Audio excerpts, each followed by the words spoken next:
All right, we're back, and it's COMP391, Intro to Game and Simulation. We're even though we're week 4, we're a bit behind, about a week in terms of our plan, the way we're moving forward. So we're week 3 from a lesson perspective for chapter 4 from the book. Right, so actually we're 1 week, 1 chapter so far, which is, I was hoping to get a little bit into it a little bit quicker than that, but just sign next to your name. But it just worked out this way. So we're into this chapter 4 in the book talks about player elements, who plays and why do they play. So we're going to cover that this week. Again, we're going to still do Blender. I was going to plan to do a test this week, but I think I'm going to postpone it until next week only because of the way things are going. I also want to give you guys more of a chance to do your models and everything else on Friday. And I want to take a look and see what you have today. So from part of our Blender hour is we'll take a look at what you have. Right, so I want to do that, and then we'll add some, give you some more tools again. I keep on trying to give you more tools, more tools, more ways of doing things, and going back and kind of circling back on a couple of things we've already done, so that way you can do them even better. Right? That's the kind of idea that we're kind of getting into, and a lot of that is because there's just so many aspects of the tool that it's just impossible for us to, to go over everything. And by the way, once we do this stuff with Blender, like I said to you before, and I'll repeat myself, you have the same capabilities in Maya or in 3D Studio Max or whatever you're going to be using in the future. Just a different way of doing things, though. So what we're talking about today is a little bit of who plays the games, video games, and why do they play them, right? So we're going to talk about things like motivation behind why people play games. Why are they playing games? Difference between geographics, demographics, and psychographics. Some weird kind of terms we're going to talk about a little bit. So the motivation, the mindset of the player, that kind of thing. And then the differences, from the United States, Canada, South Korea, Japan, China, Germany. How do people play games in different parts of the world? Almost like find out who your market is. Let's talk about the game market a little bit. I think the idea here is that this Entertainment Software Association, they do these marketing surveys every year. And they found, for example, U.S. households in 2010, right, 67% of them, right, had played games on a regular basis. That's huge, right? Again, it's really changed after the year 2000 and to the year 2010. We've really improved from a hardware perspective. We talked about this over the last several weeks, right? And it's given us additional capabilities as we move towards, we have more hardware, different kind of software. The way we have different techniques on how to develop software and hardware. And then, of course, that's given us the ability to have more interactivity with games, more complex games, and so on. So you have older people playing, and also the kids of yesterday are the adults of today, right? So you have still people like myself. I'm in my 40s. And I still play games. Now I'm not a hardcore gamer like some people are, but I definitely consider myself the casual gamer. I do play games on a regular basis, probably every week. And I know most of my friends, same age as me, in the mid 40s as an example, they also play games on a regular basis. Some of them play games to relax, some of them play games for different things. But that's a huge change compared to what it was like 10 years ago, for people in the same age range. So we'll talk about generation and how that can have an effect on, how we think about putting together games for those people as well. I'm not sure if we're going to cover all of it today. Again, we'll probably break it up over the 2 days that we're together for both kind of day 1, day 2 for this week. Just sign next to your name. And that's really what we're talking about. So again, it's really interesting how adult gamers have been playing for approximately 12 years, which is about right. I think that's around right. By the way, all these PowerPoints now, there's 3 PowerPoints up on eCentennial for you. Week 1, Week 2, and Week 3, right? Again, we're kind of a week behind. Next week would be equivalent to Week 4, and the reason why is because Week 1, we spent a lot of time on Chapter 1 of the book, which is kind of an intro to gaming and all that kind of stuff, and introduction to Blender and everything else. So again, I like that. I mean, just under half, 49% of all players are adults. That's huge. That's a different market, different kind of segment that we're targeting now than we were before. When we were kids, there was always the teenage boy that was being targeted. Right now, it's a mix, more gender balance as we're going to see as more girls enter the market and play games. So let's talk about player motivation a little bit. And again, this motivation comes from inside. And if everyone ever tells you you want to be a leader and you want to motivate other people, how can I motivate other people? You can't motivate anybody. There is no opportunity. You cannot motivate people.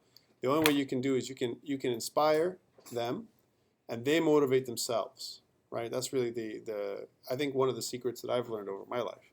Can't motivate anybody. If they want to do work, they can work. Right? They don't want to work, or they don't like what they're doing.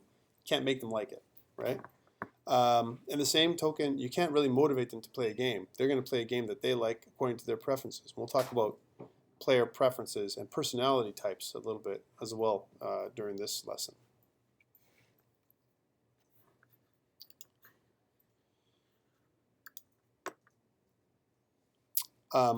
Some people, and this one earlier in 1996, Richard Bartle, he published this book, Hearts, Clubs, Diamonds, and Spades, Players Who Suit Muds, right? The original multi-user dungeon idea. And he classified different players according to card suits. For example, hearts, players are socializers. Clubs, players are killers. They want to kill other players.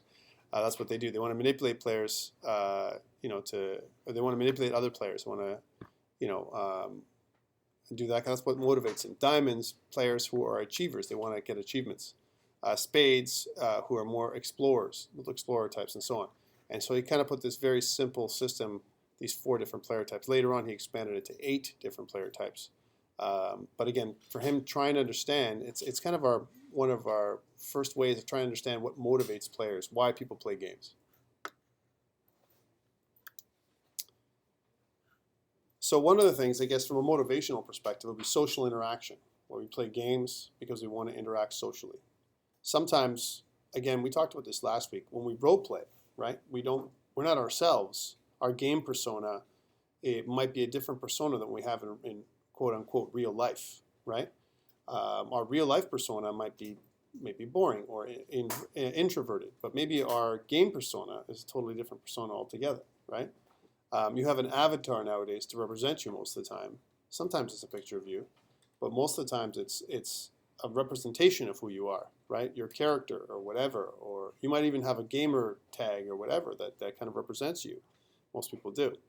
Some people even use it for their email address, which, you know what, as a developer, guys, I'd recommend cleaning that up. A lot of developers still have their gamer tag as their email address, and that can be bad from an interview perspective. Although if you're interviewing for gaming, right, that might be good, right? So social interaction is one of the main main reasons why people kind of get together. And they want to meet people online. They want to play online. Sometimes they're in a community where they're isolated and they want to connect, and that's what they do. They play games to connect. Another one is they want to seclude themselves physically, right? It's not like they want to be antisocial, but they might have a personality type that lends more for them to do things on their own in a secluded environment, someplace where they just sign next to your name. They want to do things on their own. They want to play the game. They want to have me time, alone time, and they want to kind of interact or kind of have some kind of feedback through games that they want to kind of do, and they don't want to be with other people. A lot of times, again, it's just it's not like because they want to be antisocial. They just want to find being social in their own kind of on their own terms, and physical seclusion kind of follows this social interaction kind of almost like this juxtaposition. You want to be social, but at the same time you want to isolate yourself in the room. And this kind of social interactive physical seclusion kind of scenario for these two motivations, these are the things that can actually either be a conflict or can kind of run side by side for some players these days.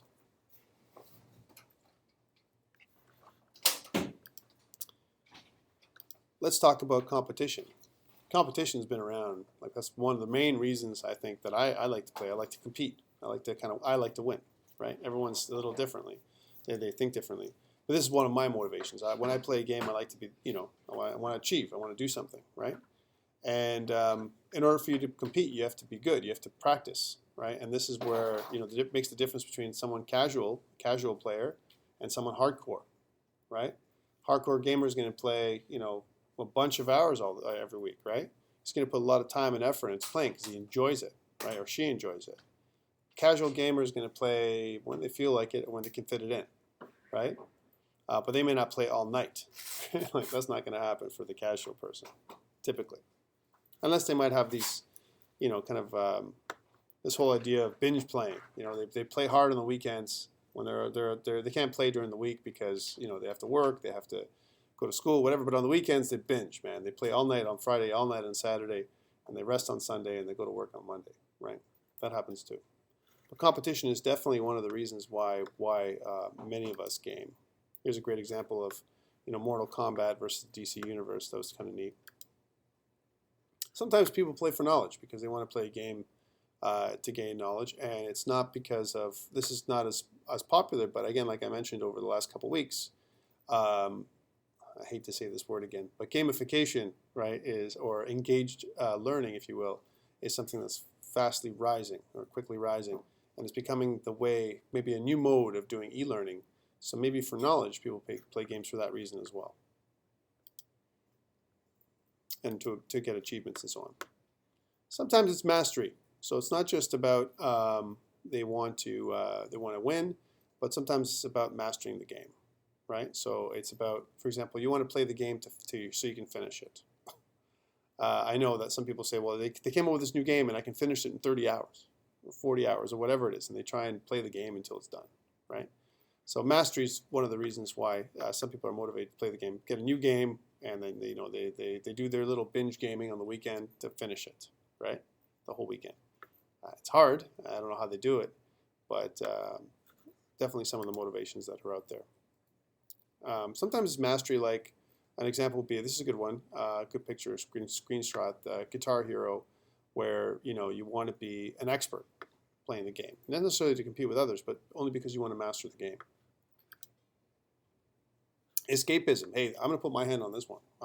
That's definitely a reason why I play games, to escape from the rigmarole of life, right? Instead of, sometimes, I find myself, I'm in this position where I can prep and mark or play a game. And I'm like, prepping, marking, really hard, ugly stuff, or playing a game. You come home from work and, you're tired or whatever, you've gone through something challenging. You know what? You get into this space where you just want to escape for a couple hours and do your gameplay. It kind of calms you down. You eat a little bit as well. It's almost like watching TV after you come home from work or school. People do that all the time. Same idea. Almost like this whole stress relief combination with this, like getting out of the, getting their mind off of the stresses and challenges of life. One thing that also kind of relates to escapism is immersion, where they immerse themselves in the game, in this immersive world. Where sometimes they meet a friend afterwards, again for social interactivity, and you escape from the real world and you're playing side by side in kind of a cooperative gameplay with a friend or a group of friends, and so it's kind of a combination of escapism and immersion. Again, we're talking about motivations for why we play. Addiction. That's also reasons why people play. Sometimes they just get addicted to playing. They're just a player. One of the biggest areas of addiction, of course, is gambling, because you can gamble online, right? So gambling might be something that people get into. Sometimes addiction, it kind of infects a whole society of people. Example, in different places, I believe it was in, I'm not sure if it was Japan or Korea, they banned console games, right? And we'll talk about that later on, where because of the addictive properties of staying at home and not going to work, a lot of people were affected by it. It was a social phenomena in those countries. And it was much different than here in North America, where we're influenced by the United States a lot, right? But there's a different mindset for playing games, which we'll talk about during this, in this particular study that we're doing right now. So again, the whole idea of playing poker games, casino games and stuff online, especially when it comes to money, winning, that whole thing when it comes to gambling, games of chance where you can win money, right? There's a whole aspect of that that can take you down a negative turn, right? I mean, there's nothing wrong with the casual player playing for, to gamble or buy a lottery ticket. But I think the challenge is when people put up their houses and spend their credit cards, fill up their credit cards with online casino stuff. That's where it gets a little crazy, right? So, or it becomes a sickness as opposed to something that is normal. And what is normal anyway? So again, we talked about all these different things, all these different motivations. Social interaction, seclusion, competition, knowledge, mastery, even addiction. It almost feels like in some ways that gaming is a form of a type of therapy. It could also be, and especially now as we're moving towards more interactive gaming, even a way of exercising both your mind and even your body nowadays with things like, Dance Dance Revolution, Just Dance, all kinds of exercise stuff that they have on both the Wii and the Xbox, even, on Sony and stuff on the PlayStation. They've got all these things that get you to get up and move kind of thing and do stuff and learn new things. It's not just about playing the game to get points and win. Let's talk about geographics a little bit. So geographics, again, we talk about geographic locations. Like, we're in North America, and we have a different mindset on playing games than people in Europe. And same thing with people in Asia, right? There's just a different mindset. There's a different culture. And different kinds of games, right? That, and the way they treat gaming and all that kind of stuff is a little bit different than what we have it here. Let's talk about that. So the U.S., so the Entertainment Software Association, right, says that the computer and video game industry added $4.9 billion to the economy of the United States in 2010. That's huge, huge. $5 billion industry, pretty much, just in the United States alone. Right. To me, that's there's a lot more attention now in the video game industry than many other industries from an entertainment perspective. And some people think that video games are more. You get back 42% of video game consumers. What they say is believe games give them most value for their money compared to other common forms of entertainment, such as movies and music. They get value back, right? Because it's like you get something, you do something with the game. You watch a movie and it's done. With your money. You spend nowadays, two people can go to a movie and spend $35, or in that range to sit in a movie, watch 3D movie, right? For $35, you can buy a game that can, in that range, that can last you for, instead of 2 hours, it'll last you for 30 hours, right? That's a lot more gaming time, right? It's a lot more entertainment time than a movie. You get more bang for your buck. So very interesting statistics from, and again, some of this is from Wikipedia, some of it's from your book. But again, it's interesting that the average American gamer spends an average of 13 hours per week playing video games. 13 hours. That's a big commitment to playing games. And think about, that's why the industry you guys are going into right now, if you want to go in, we're in the interactive gaming program here, you want to go into something that makes sense. This is a growing industry, guys and girl, right? It's something that we can, as we move forward, it's going to be something that's pretty lucrative. So now you're combining a couple things. One, the ability for you to be developers, right? And then the other thing is the things you love, gaming, right? That's why you're getting into it. Let's talk about Canada a little bit. We talked about the U.S. This isn't in your book because the book is a U.S. book, right? A book from an American book from an American author. Canada has the third largest video game industry in terms of employment numbers, right behind the U.S. and Japan, with around 16,000 employees, 348 companies, and direct annual economic impact of nearly $2 billion. So again, we're about 1/3 of where the state sits, but we also have 1/10 of the U.S. population, right? We're looking at, let's say, the U.S. or less than 1/10. U.S. population is around 450 million. We're in around the 35 million mark, so less than 1/10 of the U.S. population. But we also have a $2 billion gaming industry. That's huge, guys, right? That's amazing. Some of the biggest studios live in Canada. BioWare in Edmonton, EA Canada. Well, I don't want to talk EA too much because EA is, a bad name these days. Rockstar, Vancouver, right? And of course Ubisoft in Montreal and Toronto, right? So those are the two places. And I think that's one place we're working on trying to get kind of a line into from a co-op perspective from here is Ubisoft. We're trying to connect with Ubisoft and see if we can, at least as of this video that we're doing right now, we're still trying to connect with them to kind of create a line where we can, a pipeline of people where we can kind of promote students to work there. Here's one, South Korea. In South Korea, games are considered a major social activity, right? With most games being cooperative or competitive. So that's a different kind of motivation, all right, than we have here in the West, right? Locally developed role-playing games, massively online role-playing games, mobile games, they're really popular there. There's all kinds of professional competition around video games there, and some of them are even broadcast on TV, right? So you have a lot of TV production stuff happening in South Korea.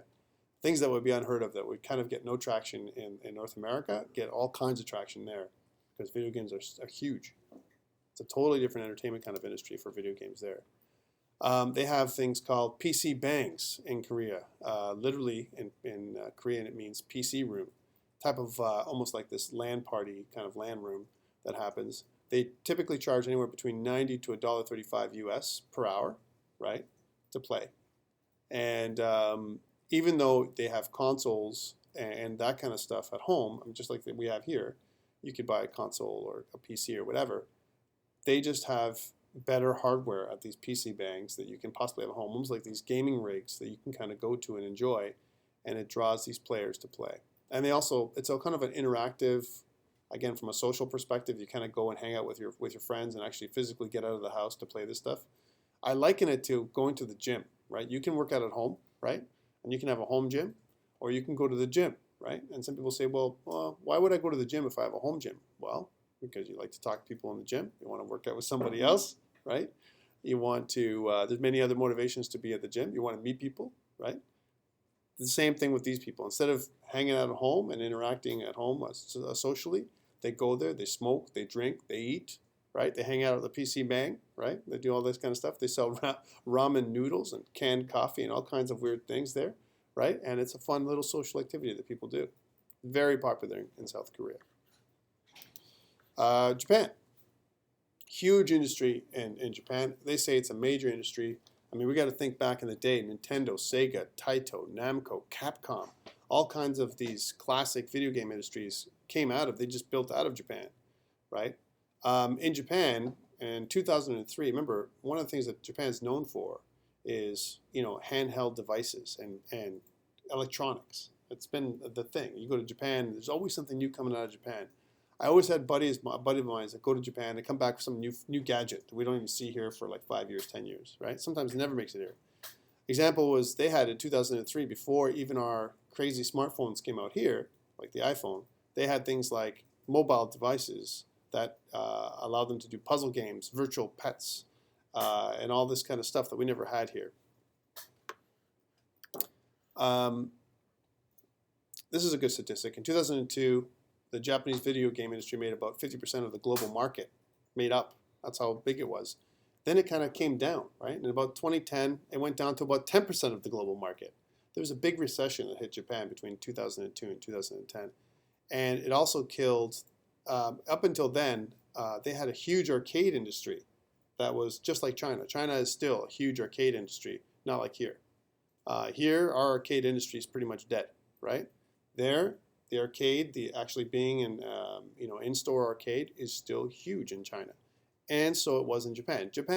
They still have it there, but for all the reading I've done, it looks like it's gone down in terms of popularity. One of the things is that it's the largest market right now for mobile games.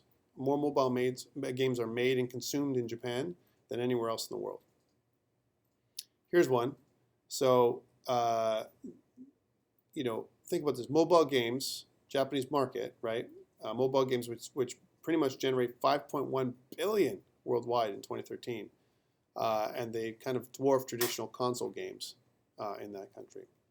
One of the things they also do, they do a lot of things like they have a lot more handheld game consoles. Like, for example, the Nintendo 3DS, that's really still popular there.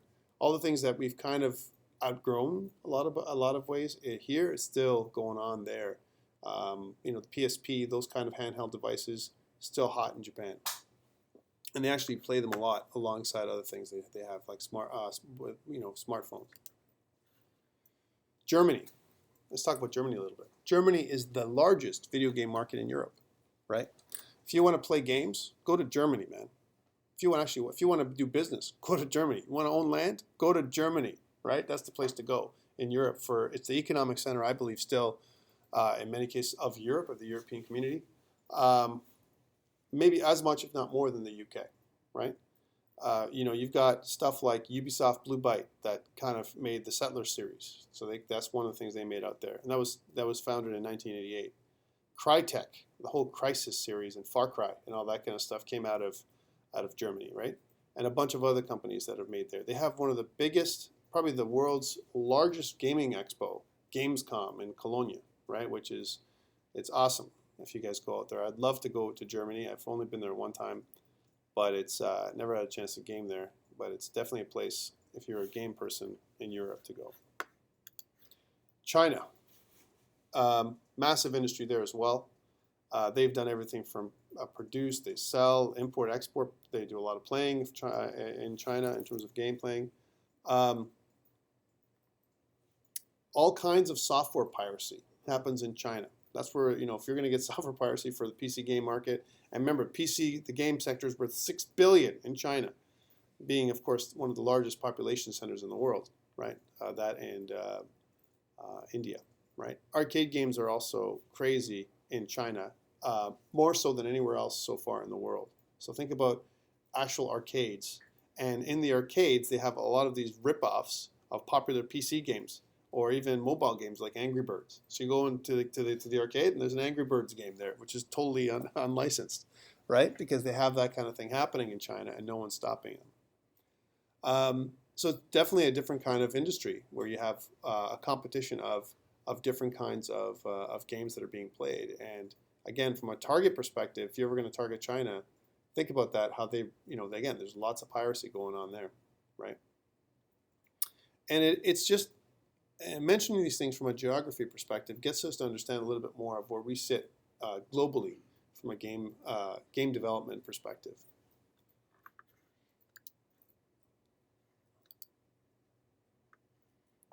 I don't know if we'll be able to finish this section, but we'll start talking about it, and we may stop before we're done.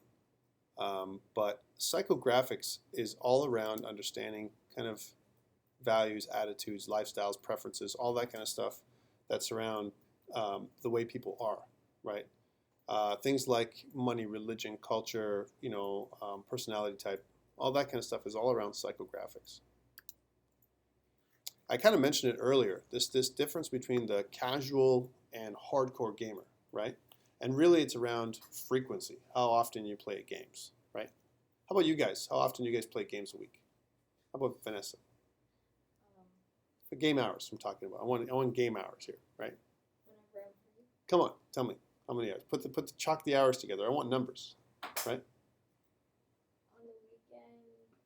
On the weekends. She's a binge gamer. All right, yeah. I pretty much get up and then play till like 4 o'clock in the morning. So you play like crazy hours on the weekend. Who else does that? Who else binge games on the weekend? I binge game sometimes too. Right? But how many? How about in terms of hours, Matt? How many hours do you put in a week? During the week, maybe an hour. Really? Only an hour? So you're the casual gamer during the week, and then you binge on the weekends? Yeah, I don't have time during the week. Me too. Yeah. How about Igor? How many hours? Depends on the game. For example, Witcher 3. How many hours? I think 20 for last week. 20. Jesus, man. I'm jealous. I want to be there, right? I want to play 20 hours of games. Man, I'd rather do that than anything else in the world. Sleep like 5 hours a day. Fantastic. That's great. So as long as you don't eat pizza and play games, and you won't get fat, you're good, right? So, but otherwise, it's a good thing, man. Anyone else have anything else to add? How many hours you play? The guy in the back who's visiting us today, I like it. Tell me, Kevin. How many hours you put in? 5 hours. 5? It's pretty good still. It's pretty good. So how about on the weekend? You do any extra on the weekend? About the regular thing?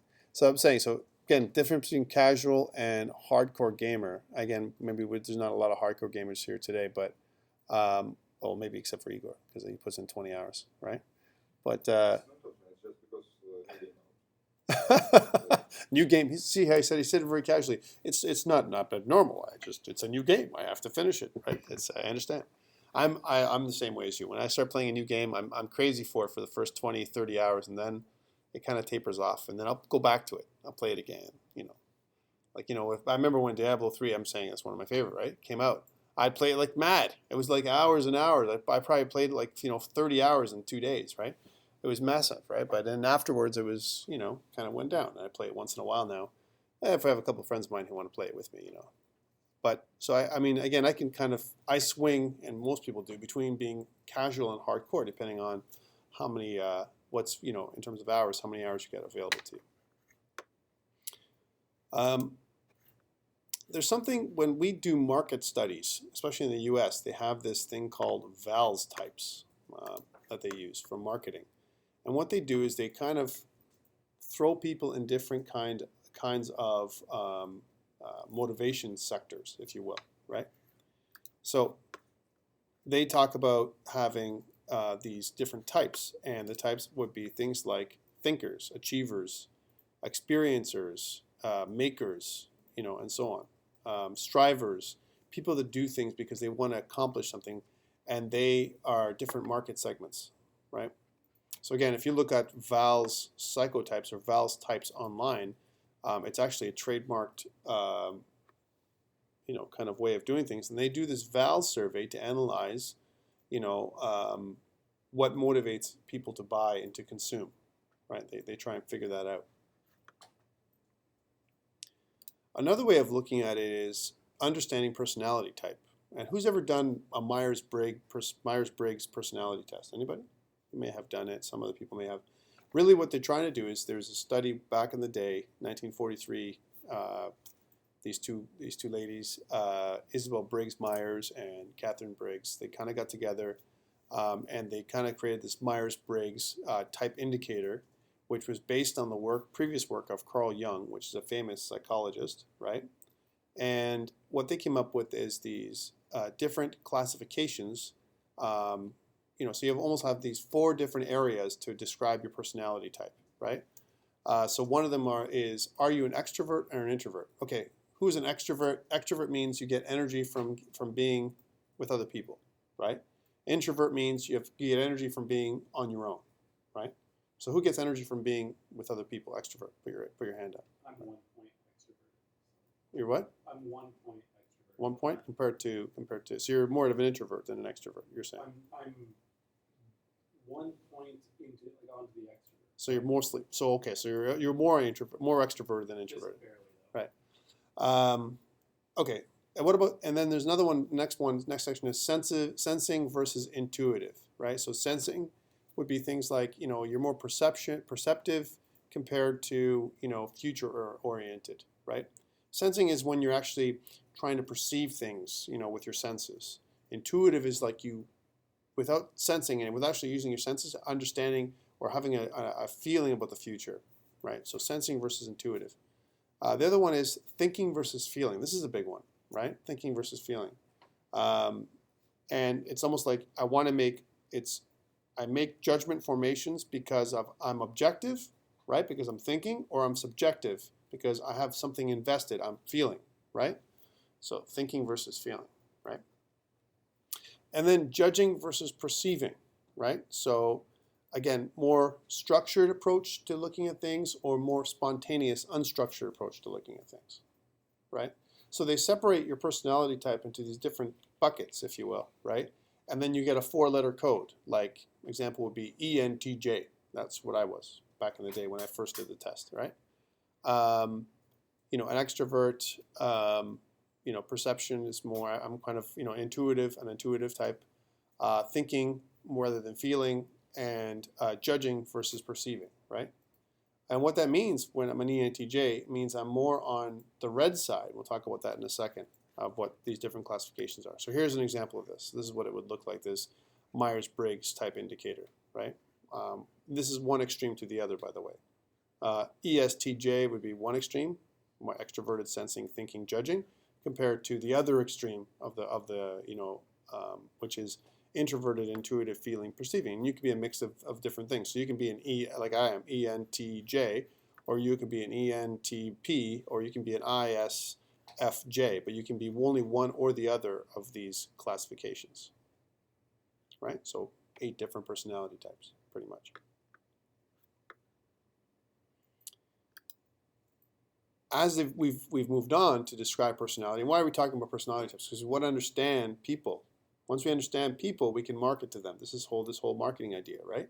You can't market to anybody unless you understand A, who you are, right? B, who other people are. Very important.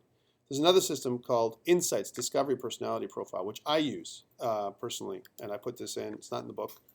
I use this system because it speaks to me in terms of personality type. Actually, I use it on a daily basis. Let me just put this up a little bigger so I can get you guys to understand what I'm talking about here. So think about personality types. Myers-Briggs talked about 8 personality types, but now we're getting into 72 different personality types with this one, right? So you can get really fine, more fine detail in terms of personality preferences as just opposed to types. So think about the fiery red person, right? If you're fiery red, and again, I want you to think about this. If I'm going to teach you Insights Personality Discovery in 5 minutes, this is how we're going to do it. So just pay attention for 1 second here. So if you're an extrovert, right, you're on the top portion of this wheel. All right, you're either fiery red or cool. Oh, sorry, let me go back. If you're an extrovert, you're on the right part of the wheel. You're either fiery red or sunshine yellow. Sunshine yellow, huh? I like that. If you're an introvert, means you get energy from being on your own. You're either cool blue or earth green. Those are the 2 different basic categories, if you will, right? So extroverts on this side, introverts on this side. Extroverts get energy from being with other people. Introverts can get energy from being on their own. If you like to be touched and you're organized, right? Sorry, if you don't like to be touched and you're organized, you're on the top part of the wheel. So fiery red, don't like to be touched. Same thing with cool blue. They're not someone who likes to, they're not a touchy-feely type of people, these cool blue and fiery red people. If you like to be touched, right? You like being touched, like touching others, like physically touching people and being around other people from that perspective, right? You're either earth green, more huggy type of people, and sunshine yellow, right? So that's kind of thing. Organized on the top, disorganized on the bottom, right? So think about an office that the earth green person would have. A very touchy-feely, disorganized kind of person, right? Someone who's more supportive. That's the green colors than anything else. A supporter, right? And if you notice on this wheel, this kind of breaks down kind of types that are in between. And the reason for that is because nobody is only one color type, right? You have a primary color type, and then you have a secondary, tertiary, and so on.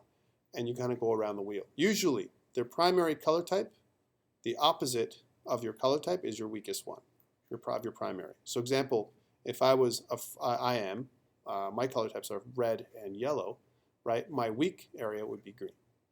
Red being my primary type, right?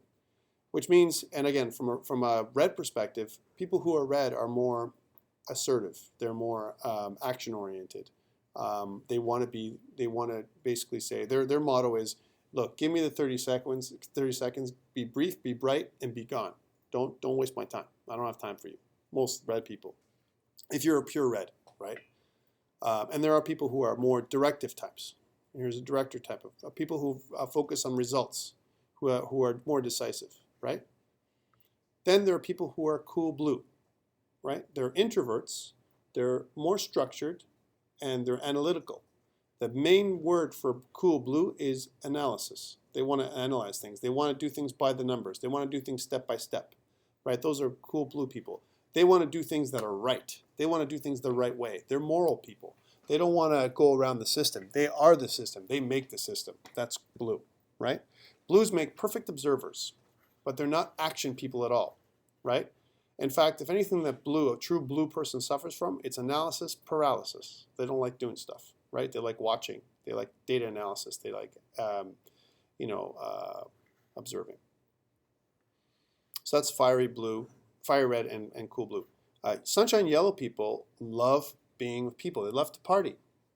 These people, they know where all the bodies are buried, eh?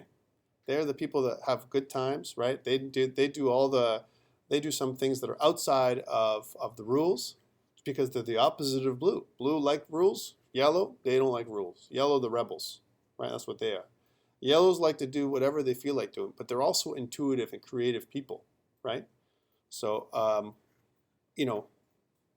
the motto for yellow would be, involve me, right? The motto for green, show me that you care. The motto for blue, right? Give it to me by the numbers, right? And the motto for red, again, which is give me that 30 seconds, be brief, be break, and be gone, because I don't have time for you, right? So a person who's in sunshine yellow is more of like a persuasive, creative type. A person who's earth green is more of a loyal and someone who's going to be a supporter, right? Reds are the leaders. Blues are the analyzers. Now, no one's one color. So if you're fiery red and sunshine yellow, right in the middle, then you're considered a motivator, someone who has drive, enthusiasm, and positive thinking, right? If you're someone who's cool blue and fiery red, you might be a reformer type, someone who's, has determination, you monitor performance, you do make sure taking care of discipline and so on, right? And if you're a coordinator type, you're maybe cool blue and earth green, and you're into planning and organization and time management and all that kind of stuff, right? The idea here is that there's more personality types, and the reason why I find this is one of the most important things, if you understand personality type, it doesn't just help you determine your audience for sales, who you're selling to, but you also understand who you are and how you have to change your personality type when it comes to dealing with other people. An example would be this: if I'm talking to a red person, right, and I know they have very little patience. One of the downfalls of being red is you have no patience. And green, the other opposite scale is they have tons of patience. They'll listen to you forever, right? So if you have no patience, if I'm talking to a red person, am I going to give them the chat? If I'm going to sit there and talk to a director type and start talking to him about his family and blah, blah, he doesn't care or she doesn't care about that stuff. All she cares about is, what are my results primarily? I'm talking a very extreme example here. So primary red, right? Give me my results. I want my data. Why are you here? Kind of thing. If you're going to talk to me about something, it's better be something that I like to talk about. If you don't like to talk to me about those things, then you know what? You and we're not going to have a very good conversation. You're wasting my time. See you later. That's the average red director type, right? Because they don't get time. And again, I'm being extreme here because no one is one color. The other one is this whole idea of someone who's sunshine yellow. Sunshine yellow people like to talk. Here, I'm an example of a sunshine yellow person. I love to talk, right? I can talk to you guys for not just 1 hour, for 3 hours if you give me enough time. I'll keep talking until you guys get tired, right? That's why I'm kind of in the middle between sunshine yellow. I'm exactly the middle. I have equal number of points, red and yellow for me. There's no primary, right? So that's a bane for blue. Blue hates talkers. Blue is an analytical person, and yellow is just too bright for blue. Can you go away? Because you know what? You're just yellow, and I just can't listen to you. You're just too much for me.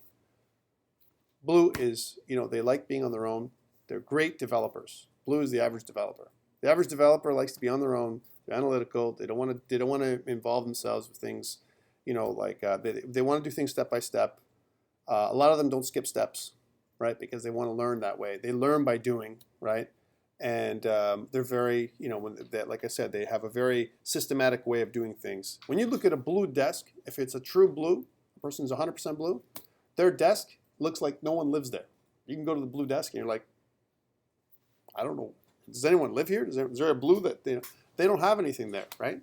If you look at a red desk, the only thing they're going to have on the desk is their trophies, their golf tournaments that they went to, those kind of things. If they have anything to show off who they are, if it's a true red, like primary red. Again, we're talking very extreme examples, people that are primarily that and then less of everything else, right? They don't have a lot on their desk either. They're pretty organized, right? But when they do, they have, they don't have these trophies or competition things like that. Their medals, their plaques of certification on the wall. That's a red, right? A yellow's desk is organized disorganization, man. All right? It is all over the place. It's a messy desk, right? It's like, they've got stuff all over the place, right? They're not, they think they got things going on, right? They got the stuff all over the place, but it's not. If when a red goes into a yellow's desk, he's like, holy crap, man, clean up, right? Same thing with the blue. Blues can't stand yellow's disorganization. Green's the same way, right?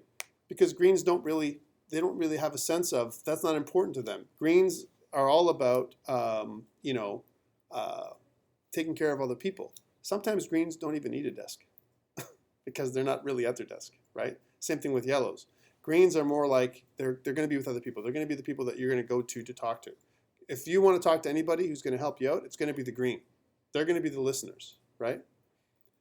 Reds, traditionally, don't know anything about recognition. If you go to a red to ask them of what present they should get for their mother, son, cousin, brother's uncle, the red doesn't know what they're talking. They don't understand presents, right? You're not going to go. They're not going to buy presents for people. They're going to go to the green to get them to buy presents for somebody else. In fact, the red will try to do as little as possible outside of the things they want to do and get other people to do it for them. That's the red, right? I just want to give you guys a sense of that. So think about the casual gamer, where they sit in terms of the way they are. What kind of people are we catering to? Are we catering to people who are green, are yellow, or primary reds? We're catering to all these people. There's all kinds of gamers out there. There's all kinds of people with personality preferences. But first, understand who you are. Who are you? Who you're speaking to when you sell your stuff, when you talk to other people. Are you an introvert or an extrovert? That's the first question you ask yourself.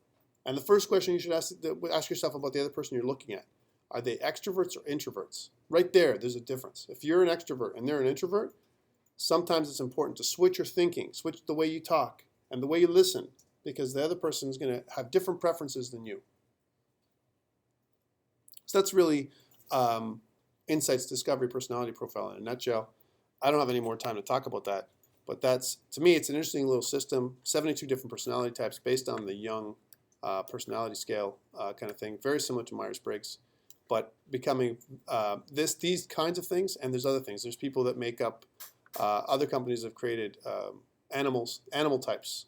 What kind of animal are you? Are you this kind of animal or that kind of animal? And then, those kind of things. But this is a very popular system, especially in industry. From a business perspective, a lot of people use Insights Discovery or something like it to talk about if you're a red personality. If you're a red personality or an aggressive type, or a blue type or whatever. In fact, like I said, I use it a lot to do things like put together teams of people, right? You don't want to have everybody in the team red, eh? It's a lot of competition. Reds compete to be number one. They want to be top dog, right? You want to have a mix of everybody. In fact, what we kind of talk about here when we have a mix of everyone is the full brain. You want to have the full brain in your group. If you create a team of people to be developers or whatever, you want someone who's a red, you want definitely some people who are yellow, most of them are going to be blue, and a couple of green supporter types that you need to help out too. You need the full brain in order for you to be successful in business and in life. You can't just only focus on one thing. It can't be one-sided, right? Otherwise, there's a chance you'll fail. That's really all I want to talk about from this piece. I have a few more slides that we'll talk about on Friday, just to finish off this particular chapter 4 in the book. But let's take a 5-minute break and do a little bit of bathroom break, bio break kind of thing, and get back to Blender. We'll do the Blender hour after this. And for Blender hour, like I said, I want to take a look and see what you've got for assignment number 1.